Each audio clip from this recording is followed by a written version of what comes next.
This meeting is being recorded.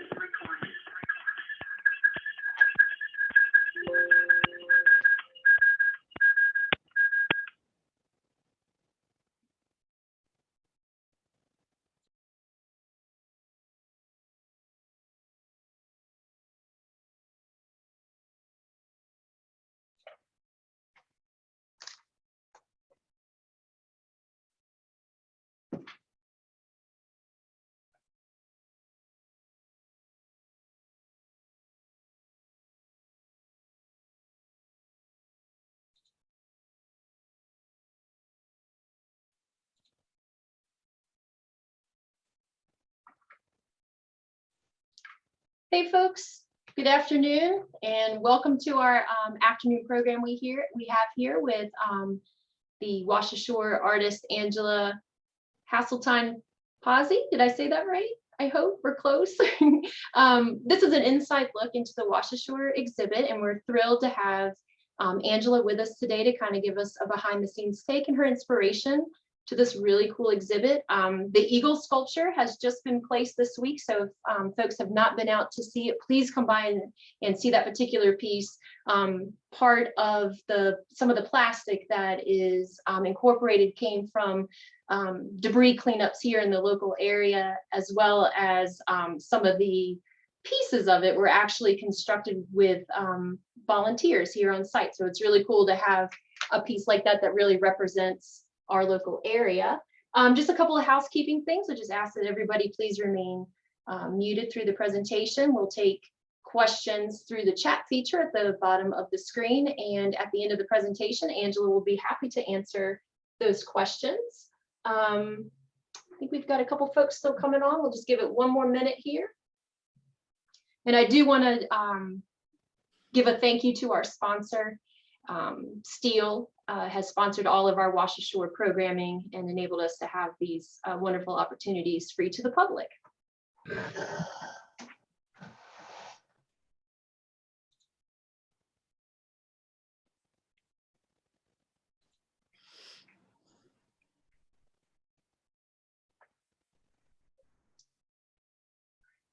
Angela, I'm going to turn the screen over to you. I'm going to stop sharing and I'm going to let you share your screen. Oh, I gotta do that. Yeah, there we go. Whoops, that wasn't supposed to be there. Okay, there we go. Everybody see that okay? Okay.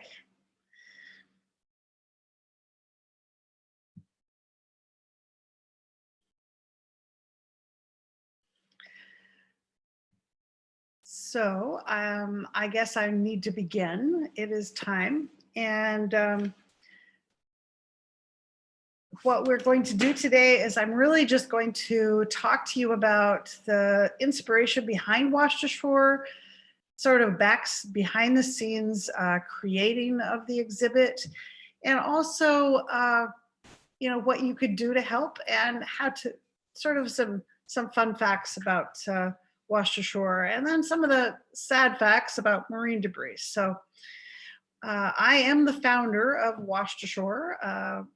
We are a nonprofit organization, and we have a very strong mission that we really live and breathe our mission. And that is to build and exhibit, which means we're constantly building and exhibiting, and you guys are helping us with that by having us at Norfolk Botanical Garden. We do this aesthetically powerful art. So we really care about the artistic design and the craftsmanship and all of that. Why we do it is to educate a global audience. And plastic pollution in the ocean and waterways. And why is to spark positive changes in consumer habits. So it's really important to us that people really look carefully and go up and touch the sculptures and really get the messaging behind it. And people ask me, how did you start this? What inspired you? Well, that is Bandon by the Sea, the beautiful, beautiful beaches that we have just, a few minutes away from where I'm sitting right here. And my grandmother and grandparents, they lived with that view as their front yard. So whenever I went to visit them in the summer for months at a time with my family, I spent hours on this beach. And here's proof of it. There I am as a little tiny kid. At a young age, I was taught to really observe the world very closely. Both my parents were artists and naturalists, and I learned to really love the animals and the creatures of the sea, but also the designs and the shapes and the colors and the textures and all those things that artists look at, the eyes that artists have. I learned to just love looking at all those things. My mother also was an incredible gardener, and therefore, being at Norfolk Botanical Garden, I think of her constantly. She used to go to botanical gardens and, carefully maybe slip a seed from a pot over here and a plant over there, and then take them home and plant them. So she really had a gorgeous garden, and she really taught me a lot about plants and animals. And really fueled my love of nature. Both my parents did. I learned the Latin names of plants and animals ever since I was a little kid, and mushroom hunting was always a huge thing. In the Pacific Northwest, we get a lot of rain, and so we really appreciate rain because of mushrooms, and of course the plants as well. So, and I realized I was kind of an unusual kid, and I decided, well, there weren't very many other people that had all those privileges that I had with having artists as parents, and they didn't understand about art. So I became an art teacher for 30 years. I was a certified teacher in the public and private schools. I taught at the university level and as well as in museums. I really love teaching all ages and all abilities. And that was really a focus of my life for many, many years. My mother always thought I should be a professional artist. And I was like, oh, no. Yeah, that's what you do. That's not what I do. I'm a teacher. But after she passed away and I was 40 years old, I thought, well, maybe I should see what I can do as a professional artist. And I started doing my own work and really started exhibiting found object and mixed media sculptures in about 2000. And this is an example of a piece that I don't have many left of, but this is all made with hair ties and old dog toys and sweaters and placemats and all kinds of weird stuff from thrift stores and from households. And so I was making sea creatures out of found objects, and was always fascinated with unusual materials. I was also married to Craig Potesy, who was also an art educator, taught photography at the university level. And our daughter, very creative. She started learning to use scissors when she was 2 years old, I think. And then she's now become a professional artist herself. So we were a wonderful, happy family. I was married 25 years to Craig when all life started kind of falling apart and the big storms washed in. He was diagnosed, misdiagnosed actually, for 8 years, thinking he had panic attacks when actually it was a brain tumor. And he ended up collapsing on the floor, emergency brain surgery, radiation to the brain for a tumor they couldn't get out completely. And after a year of recovering, he then had a massive stroke and was hospitalized for another year, and then he died. And really, it was so devastating. And, I'd had such an easy, happy life for so many years. I just kind of fell apart. And the only thing I could think of to do was to go to the ocean. I thought, if I go to the ocean, it will be it's the one thing that I could always count on. It was always there. It was always something would be the same. I mean, those waves will just keep coming in. I'll be okay. I walked, so I moved to Bandon. I moved away from the Portland, Oregon area and moved to the sea and walked my dog every day on the beautiful Bandon beach. But the problem was it had changed. So I came to the ocean to heal, but I ended up finding an ocean that needed healing. and I saw, as far as my eye could see, this horrific sight of plastic. That's a mosaic of plastic that winds its way all the way up there. That's not shells, that's white plastic and garbage. It's all been ground up to the size of gravel and sand. And I was really sick to my stomach. I actually went home, got a broom, and tried to sweep it up. That's how upset I was. And I realized, this is ridiculous. I can't do this. There's no, what am I doing? It's what's happening. And the teacher in me made me go home and research it. And this was in basically 2010. And I think it was actually 2009. And I thought, what can I do to stop this? How can I save the ocean? This ocean is sacred. We can't be destroying it. This means we're destroying it. And I kept noticing that other people had done what I did, where you see a little bit of garbage and you step over it and you go off to the shoreline and you go, oh, well, I don't want to see that. That's ugly. I'm not here to do that. I'm here to see beauty. I'm here to enjoy. And I realized that I need to make people, instead of picking up the shells and the rocks over there, I'm like, you need to pick up this garbage over here, and we need to teach them what's going on in the ocean, and we need to stop this. So I suddenly found a new commitment to life, but I had to really learn what it was about. I didn't really know much about garbage in the ocean. So, and here's some of the facts. You know, the ocean is downhill from everywhere. Of course, sea level is the lowest there is. So things travel from street to gutter to stream to river and out to the sea.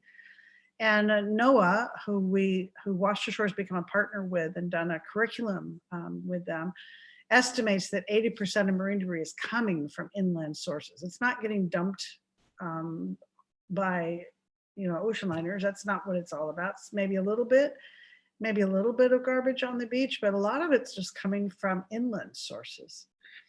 And then I learned more about the Great Pacific Garbage Patch that everyone was talking about 10 years ago is actually not one garbage patch. There are 5 of them, and they travel and increase every year. Those are gyres in the ocean. That photograph there is the ocean gyres have been there forever. That's just simply the ocean currents and wind patterns that our world has always existed with. The problem is that we've added garbage to the mix from all the different continents, and all those things pull in and spin around, chew it up, and then spit it back out to the coast, or just keep it in the middle. And sometimes it gets just chewed up into microplastics, little teeny tiny microscopic pieces that are even getting in plankton. So it's not a good scene, and it is what's happening all around the world. It is a worldwide issue, and it's really bad news. It's something that we didn't think about when we invented this stuff called plastic. And now the United Nations Environmental Program estimates the ocean will have more plastic than fish by weight in 2050 for sure. It could be as early as 2030. That's what I'm hearing now. So it's really something that, we always thought the ocean was endless and it wouldn't make a difference. And now it really is. We're too many people, too much plastic. So what do you do about it? It's a very depressing topic, but I realize that facts and figures can really inform your brain. And yes, but if we can use art to grab people's hearts and minds and make them want to learn more, then we can truly make a difference. If people become apathetic, they become inactive. They can't do anything. They become depressed. And I knew about depression. I've been there. So I was like, we have to stay positive and we have to use the arts as a language. So, and here's some of the sad facts. If you don't know about the Nissan Albatross in Midway Atoll, it's a horrifying story. There are some movies that have been done about it. Chris Jordan, excellent, amazing artist, out of Seattle has traveled. This is actually a photograph of a baby albatross that has been fed plastics by its mother. Not because they're not smart, it's because the plastic absorbs the smells of food, of dead fish, of all the rotting things in the ocean. And so it smells like food, and it's floating on the surface like food has always floated on the surface. They scoop it up, and then they've been taught to regurgitate whatever they scoop up into the mouths of the chicks. And then the chicks eat it, but the chicks can't pass plastics. Some chicks are even getting weighed down so much as they get older, they can't even fly. And many of them perish because of it. So I thought, well, maybe if I do a giant bird, this actually had a 21-foot wingspan and 14 feet tall, bigger than the eagle. And that would give me a way of talking to people about this in a way that would engage them. Same thing with seals and sea lions. The Hawaiian monk seal is just on the edge of extinction. It's actually coming back finally after all these years of marine sanctuary in Hawaii. But their animals are being entangled in nets. And so I thought, well, I need to do something about showing those animals and their reaction to plastics and how they interact with it. So I kept thinking the animals need to be given a voice. This is Seymour, our sea lion pup, and his inspiration was a little drawing, a photograph there. Turtles. Turtles are actually one of the most threatened species of animals because they ingest plastic bags that look exactly like jellyfish. And leatherback turtles only eat jellyfish. That's their only main staple that they eat. Other turtles eat some. They're also getting entangled like seals and sea lions. They also take bites of plastic and those little tiny pellets of styrofoam. Those look like fish eggs to turtles, and they eat them, and then they can't even dive because they lose they become so buoyant they can't dive for food. So it's the other thing is that their nesting grounds are being polluted, and so when they go to nest, their eggs hatch, then they can't even go into the ocean because it's through an obstacle course of garbage, and it's really a sad situation. So really picking up garbage off the beaches can be so helpful for turtles because they can get to the ocean more quickly and don't get stopped by predators. I created a sea turtle, a Hawksbill turtle for the Smithsonian Natural History Museum. And it is on display at the Ocean Hall. It's been there for 5 years now. And it's, I'm proud to say I did that one all by myself without any volunteer help. It was such a small piece. It's a 12-foot long by 4-foot tall vitrine. This is, I'll show you a picture of that later. So one of the many quotes that inspire me is people will only protect what they love. I'm sure you've heard that from Jacques Cousteau, who is one of my childhood heroes. And that's an Adelie penguin. And so is that. That's Brody the Adelie penguin. He was first displayed at Disney's Animal Kingdom. And if you look on him, if you know what a hidden Mickey is, he has hidden Mickeys. There's just basically a big circle with 2 small circles. And that was because he went to Disney World. This is the main quote that has inspired me over the years. Never doubt that a small group of committed citizens can change the world. Indeed, it is the only thing that ever has.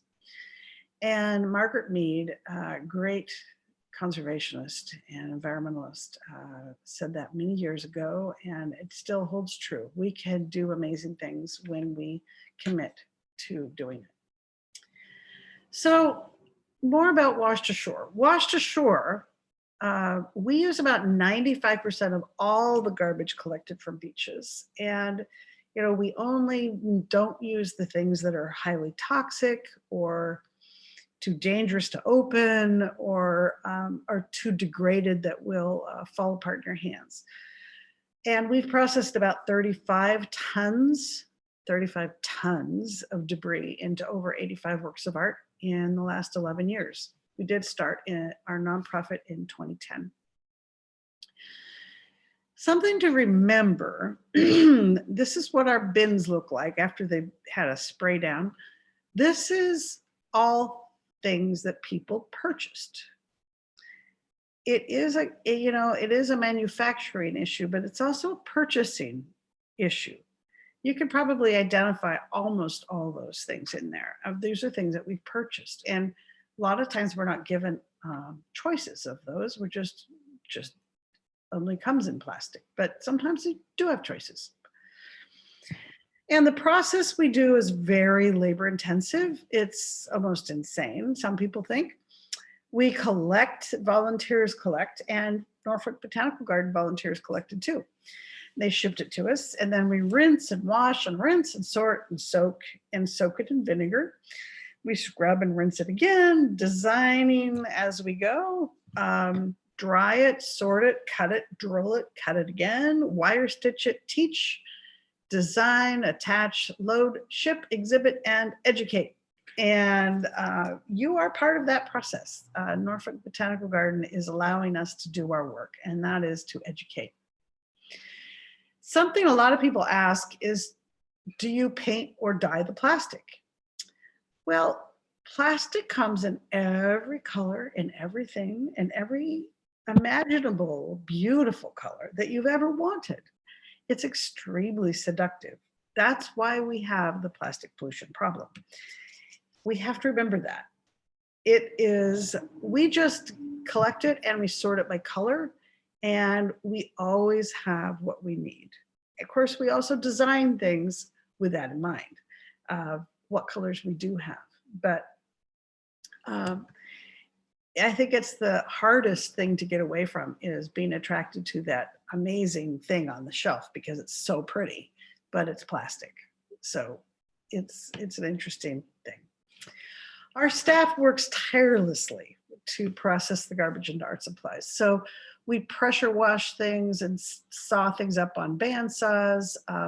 All of those totes, this is our yard that we work in. It's an 1.5 acres, and we have just piles of garbage that we get constantly from the state parks, from beach cleanups. And we don't organize beach cleanups. We don't really need to. People go to the beach here, bring a bag or a bucket, drop it off at any time. And I say to everybody, every day is a beach cleanup day. You don't have to organize anything. You just go pick it up and deal with it. It's very simple. This is another view, and as you can see, one of the most common items that we get are water bottles and juice bottles and drink bottles. And we have created a lot of things with them, including lots of jellyfish. And I believe Norfolk has one as well. It really is about looking at how to use the materials and then research to find out how to connect those things. And that's the creative process that I really love. That's the fun part for me, figuring out how to make it look like some of the animals. So we have workshops, and Norfolk actually participated in some of those. Hopefully some of you folks did too. Staying positive and having a good time while you're doing this is really important. And it's not something you should feel guilty about, that you're having a good time making garbage art. It gives you a way of being involved in making a difference in a positive way. And you have to stay positive or else it's just kind of overwhelming. We also really believe in having all ages participate and really involving people in the making of our sculptures. Here's a little girl stringing a bunch of water bottles to make the tentacles of the sea jelly. Here are a variety of people hand wiring the tops of the sea jelly to create that top that you see right there. Now, we get all kinds of interesting things washed ashore. This is a bundle of flip-flop scraps.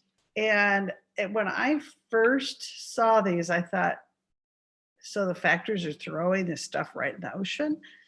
Well, no, they're not. I've learned from some people who actually had traveled to China and knew about this. They said, no, what they're doing is they're actually selling their discards to fishermen, and the fishermen are tying them up. Notice the tie there, the rope, and they're using them as buoys for their fishing pots, for their crab pots and things. But because they are not very valuable, they're so cheap that they don't have motivation to go back and pick them up, or they let them go if they don't have room for them anymore. So it's a lot of times reusing something is only a step away from actually polluting. So when we get these on the beach, we sometimes use them for just education purposes, but sometimes we use them on our sculptures. And Rufus the triggerfish has flip-flop scraps on him from that bundle. So if you look carefully, you can see how we use those on his side and his tail. And of course, the research is also about getting that personality and some of the details of those teeth. There's a real triggerfish, and there's Rufus. You do have to walk around Rufus. He really changes his personality when you walk around. In fact, all of our sculptures are very, very important that you walk around them.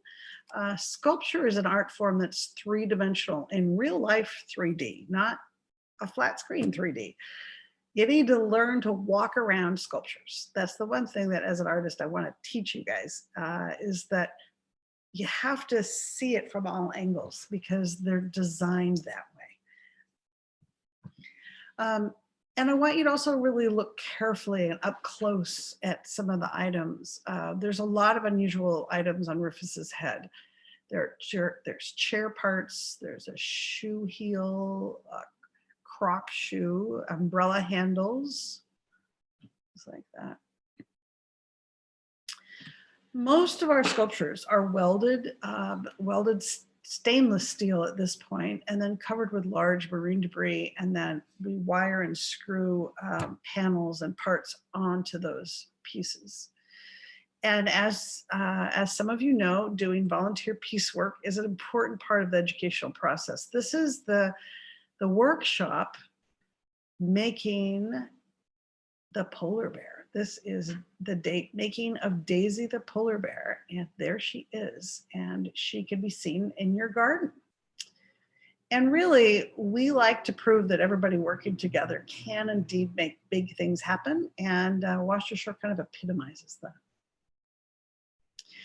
Something that people often say to me is like, we're going to go to the beach this weekend, and we want to make a big sculpture. Can you help us how to do that? And I say the first thing you need to do is to work with an artist. You need to work with somebody who understands that language and really understands it. The design elements and principles used effectively can make really powerful art. And that's really an important thing to acknowledge. We need to teach this language in the schools, and we need to respect it as a really important discipline. Without the knowledge of those things, our work would not be as great as it is. And I think it really is effective because we do pay attention to all of those design elements and principles.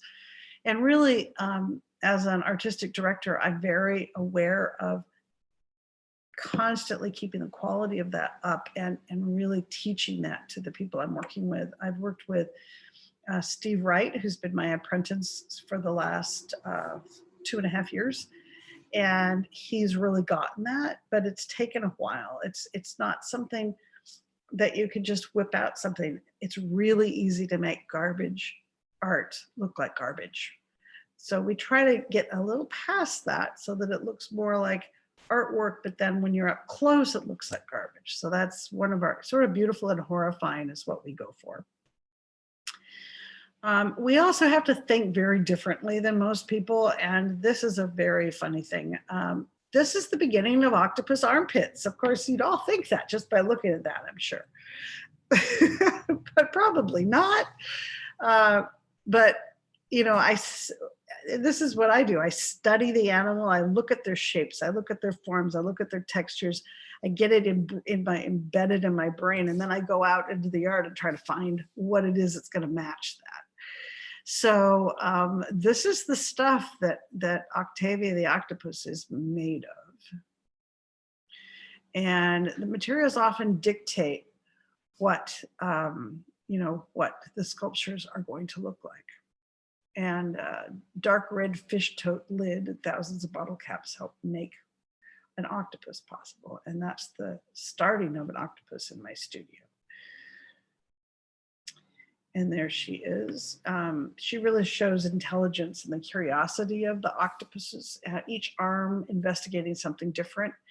I love octopuses and I love how amazing they are and curious, and I wanted to show that.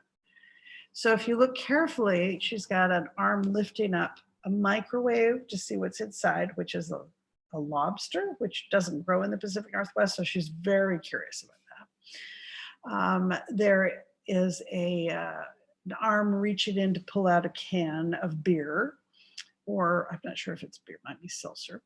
And then of course there's an arm trying to ride a tricycle with a shoe on. So just a few of the interesting things her arms are doing.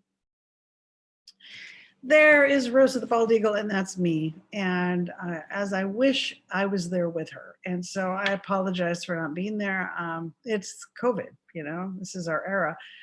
But she offered us an opportunity, and COVID did too, isolating ourselves and having to send out kits.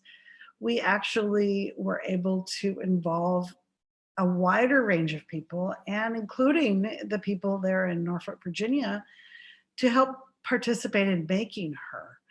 And that was really, it's always the silver lining of a tragedy is sort of what Washed Ashore is built on. And so it wasn't hard for us to try to think that way. This is how Rosa started. This is her frame just beginning to get base plastics on. And we used tires, and we used some of that shiny blue plastic as base plastic. That's Steve Wright. He's our lead artist now.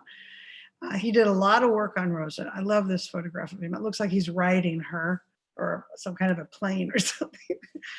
He covers that whole thing and wires on all those tires. That's a lot of work right there. And then over 1,550 volunteers from 7 different states, including at least 250 folks from Norfolk Botanical Garden, created more than 6,000 feather parts for Rosa the bald eagle. Massive amounts. And we were so proud. Almost everybody, just a few people didn't mail their stuff back, but almost everybody did. And we were really floored. And really, people really enjoyed being a part of it. While that was happening, I'm working on the head. This is how Rosa's eyes are made. I noticed that I always look for how to get depth in the eyes and how to make them be as realistic as possible. So I really wanted multiple levels of yellow, so I tried to find a variety of yellows, and I needed to find some shimmering things and something that added depth. And there were these tags. These were buoy tags that had that kind of a greenish yellow. And I thought, well, I need a little of that and a little of cans. And then of course, Nestle's coffee lids and various things. And then stainless steel wire and bottle caps and all kinds of stuff like that. And then I stitch it all together. And then I'm always looking at photographs. My whole studio is plastered with photographs of all the different angles of eagles when I'm working. Here is some of the piecework that was created for the head, and this is how I laid it on there. It was really great to have the volunteers help with that. And that is the beautiful backside of Rosa. I'm hoping they might pull Rosa out just a little bit more so that you can really invites you to walk around her. Her backside is as beautiful as her front side. It's really amazing. And there's so much piecework back there that people made. And really, again, walking all the way around all of our sculptures is a really great way of enjoying them. So trash kebabs are what those feathers on the legs and the belly are made with. Those are just scraps of plastic that have been cut on the bandsaw, drilled, and then wired through. And the buoy belly feathers and the white tail kebabs are all just hundreds of them. Now, something kind of fun on the white tail kebabs, I wanted that fluff underneath the tail. And I had a request from the Washington State School for the Blind to participate. And years and years ago, about 13 years ago, I actually taught classes at the State School for the Blind. I taught art classes for the blind, and that was a wonderful, wonderful opportunity to stretch myself and learn so much. So I thought, well, I can do this. I can figure out how to make something where they would have to feel all the different textures, and they could do a pattern. And so I designed a kebab for them to do, and they were really excited. About 12 of their students participated and did that for us. So that was pretty cool. The other thing about Rosa is that really she's a whole sculpture. It's not just about the eagle. It's about her grabbing a fish out of the water. And that fish, of course, would be eaten by an eagle. This gives us an opportunity to really talk about the food chain. And the fact is that fish are eating plastics and eagles are eating fish, and it's going up the food chain. Here is a picture over to the side, and there is a sculpture at Norfolk called Fish Bite Fish that you might take a peek at. It's in one of the inside buildings. Teresa could probably tell you which one that is later.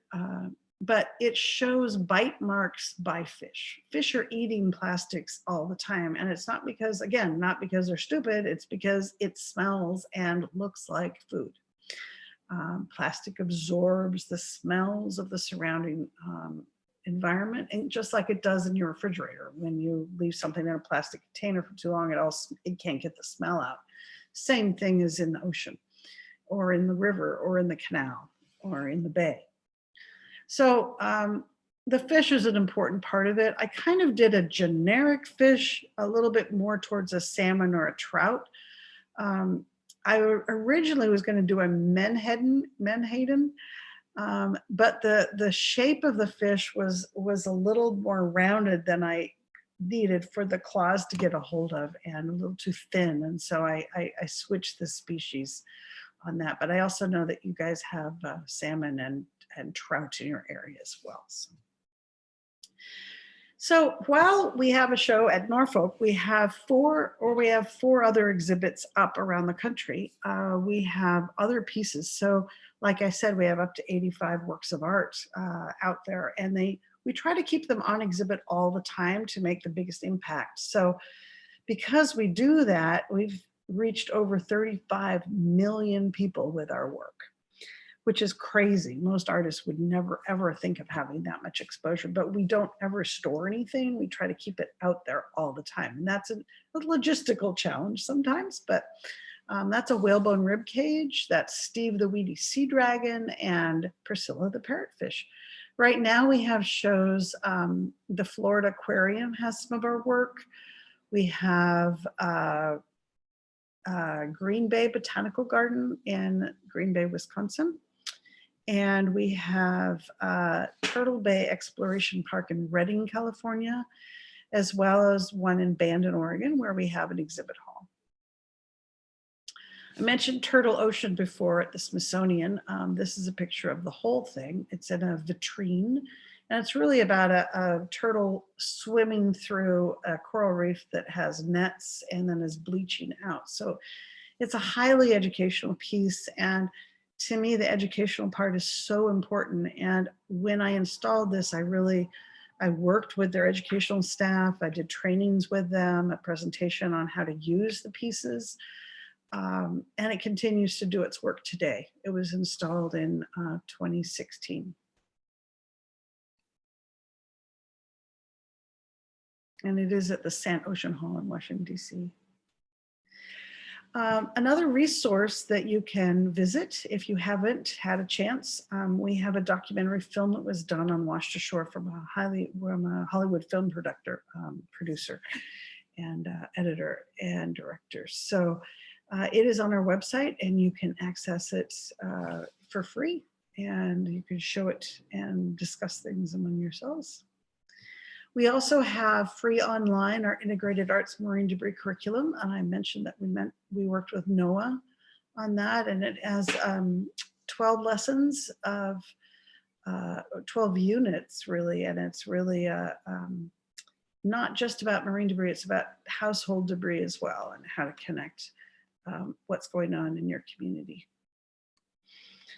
We have exhibited at all kinds of interesting places, including at the US State Department in 2016 as part of the Ocean Conference. We've been at the United Nations at the New York Plaza as part of another Ocean Conference. We've also been at Disney's Epcot Center and Animal Kingdom. And it's really, we're always looking for ways of reaching the biggest and most variety of people, biggest number and biggest variety of people we can. The media also helps us get there. Very proud to say we were on the PBS NewsHour back in 2016. And we've been and shared, our work is really shared across the globe, and we've been published in all kinds of international media textbooks and all kinds of things like that. Also, on a personal note, you heard the sad part of my story. When you're doing good work that comes from the heart comes alive again, I say. And I married the one on the left there. That's Frank Rocco. He is, we just celebrated our 9th anniversary. And he joined the Washed Ashore team. At first kicking and screaming because he's like, I shouldn't work for you. And I'm like, well, guess what? It's going to happen anyway. So he's amazing, and we're quite the team. He's our marketing director, and it's been it's a lot of fun. We work together and all that. The ocean needs our help. All of our waterways need our help, as you well know. And what we buy does make a difference. We find everything on the beach. Yep, absolutely everything. I remind people we need to do more than just reduce, reuse, recycle. We often just get stuck on the last one and not even think about the first two in that. But we also need to refuse the use of plastics when we're offered them, and help educate people by doing that in a nice way. When people said, you want a plastic bag? I said, I don't do plastic. It hurts the environment. We also need to reinvent our way of doing things and repurpose what we can, but we really need to reinvest in alternatives. And this is something we can do on a daily basis by just purchasing an item off of a shelf. You're actually investing. And it's also about what your bank invests in and what your, what your other holdings are, what you have shares in. But on a daily basis, you could decide to invest in, I'm going to spend $2 more for that biodegradable sponge there instead of the one that's made of plastic. And therefore, whatever you purchase, more of it will be made to replace it. So if you do purchase the biodegradable or the sustainable object, you are going to pay more probably right now, but you're helping invest on more of those happening. And so that's one way of kind of sparking the reinvesting. And take action of whatever kind that you feel good about. Washed Ashore is a non-political nonprofit, but we like to encourage people to take whatever action they feel good about. So if writing your congressman, if writing your congresswoman, your senators helps, and you want to become part of the public office issue, you can do that. I mean, there's a lot of different ways to take action. Our economy really does work on supply and demand, but we can also demand a new supply of sustainable products. And I think that that's something that we can not only invest in, but also demand from. It's like, why are you doing this? Why do you keep making this when we know it's harmful? Why not invest in something different? And corporations are starting to listen to that. They really are. And the consumers really can make a difference. So don't forget that. So I want to thank you all for protecting the natural environment in your help with the Norfolk Botanical Garden. Really ask your friends to come to the exhibit, talk to them about what it's about. And we really know that by sharing that you can educate the public with us, and that every small action does make a difference. So that is all I have for you today, but I'm very much willing to take questions, and I will get off my screen share and do my video. So I am off.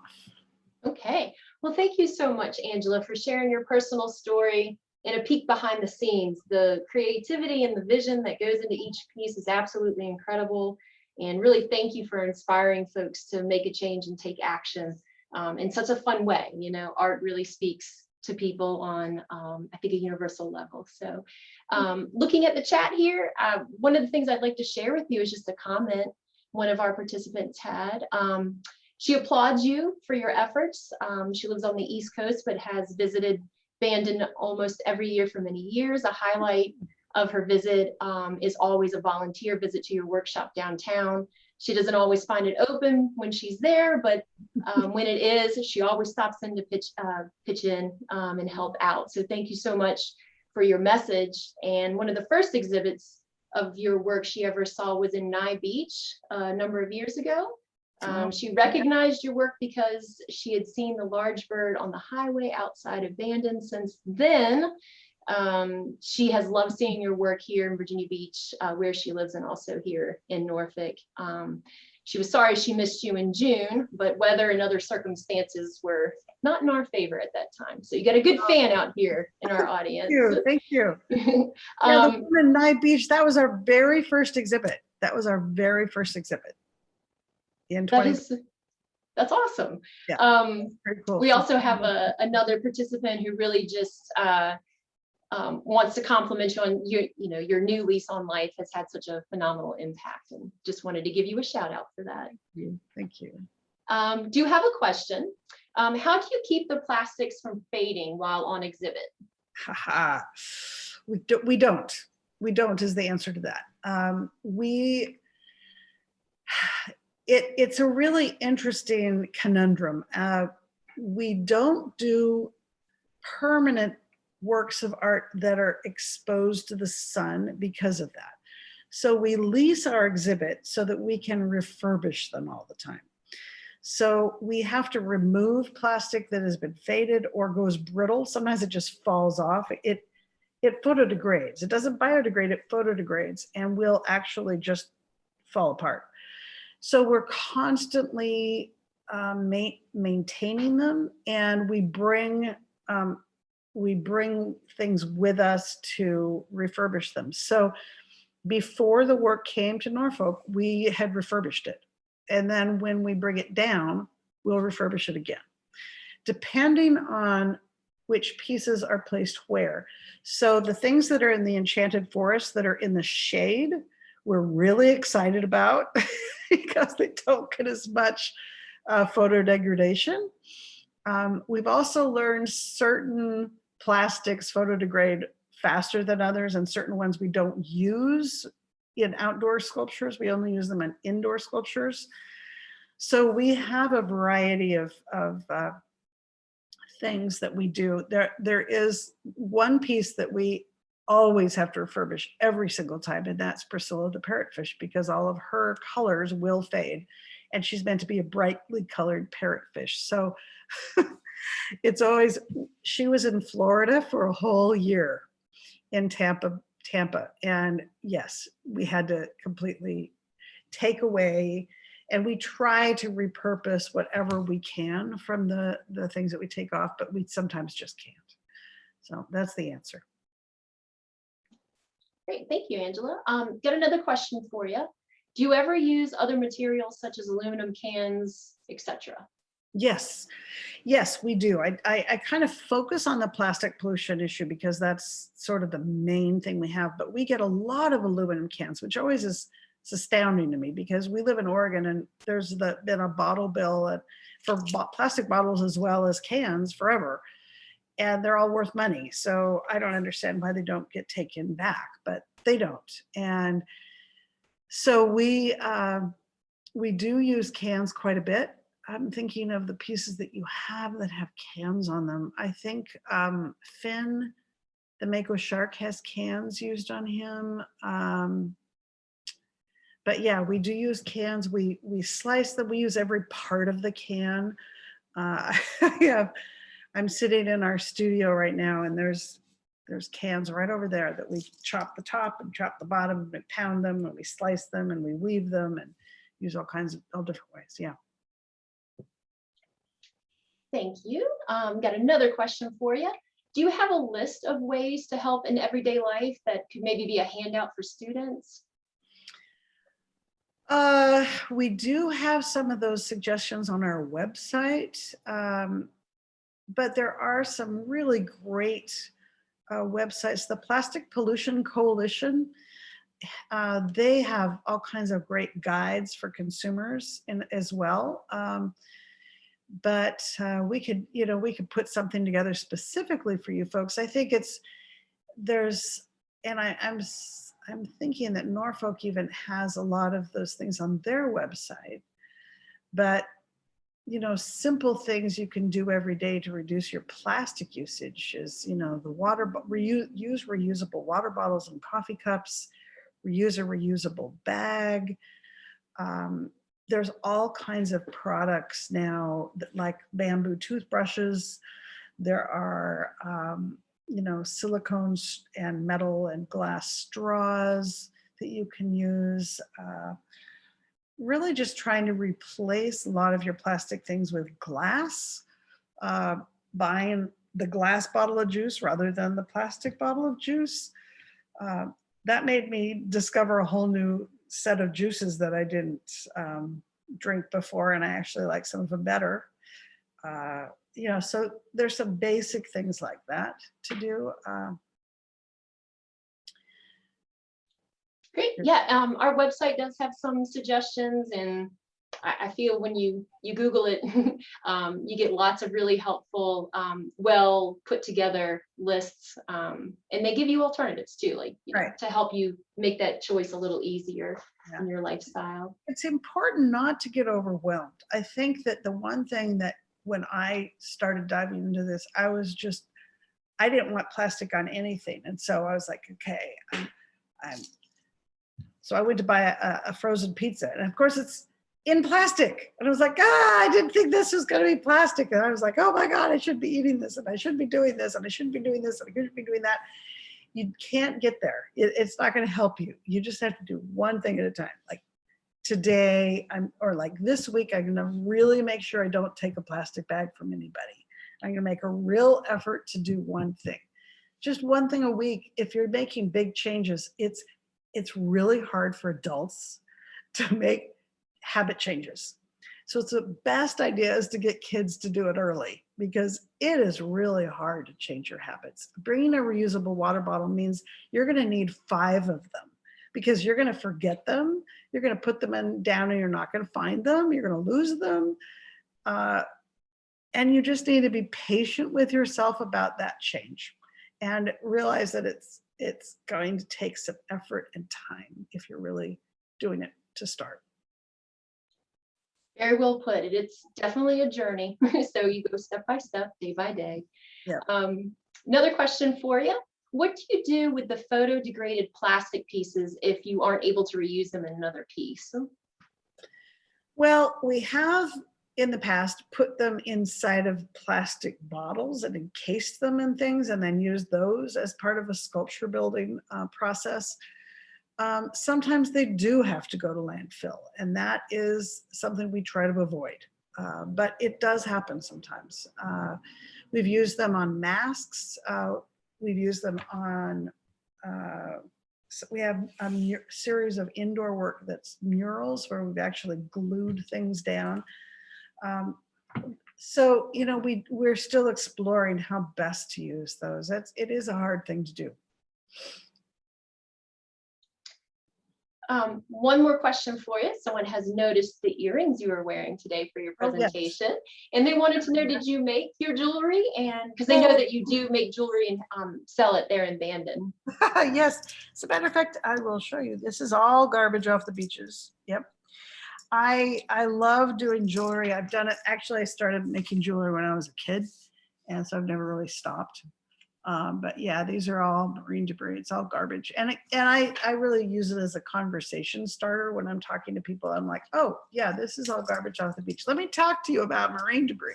So conversation starters, yes. Very nice they are. I love how you can take trash and you can turn it into a conversation starter like that. And it's a very disarming way to get folks to think a little differently.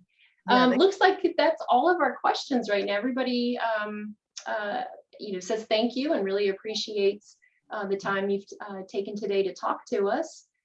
Is there any final messaging you'd like to leave us with? Oh, I just want to say that really being at Norfolk Botanical Garden has been a huge treat. I'm so glad I got to go there the first time around and really get to know what a great organization you have there and how you really take the sustainability issue to heart, and that your CEO gets it, and that you have programming around reducing your carbon footprint and as well as plastic pollution, and really you're really working on it, and that's what it takes. It takes everybody working on it, and I just ask that you have your friends and family come back multiple times to the garden and really look at our pieces. Make sure you walk around them if you haven't done it. Gives you another reason to go back. And enjoy Rosa the bald eagle, because we sure had a great time making her for you guys. Thank you so much, Angela. And I do echo everything you say. Please, folks, if you haven't come out to see the exhibit, or if you've seen it a couple times, come on back, because there's lots of tiny little details. Even I pick up on every time I go out there. And Rosa is absolutely stunning. The creativity and the detail that went into that piece, I stand there in awe every time I see it. So love that we are able to feature your pieces this summer. Love the messaging that's out there, and appreciate all of y'all today tuning in and supporting the garden and supporting Angela's work and spreading the good word about protecting our environment. Oh, thank you guys. All right, y'all. Have a great afternoon. Thank you again for joining us. Have a great weekend. Okay. And thank you, Angela. Really appreciate it. Thank you so much, you guys. Bye-bye. Bye.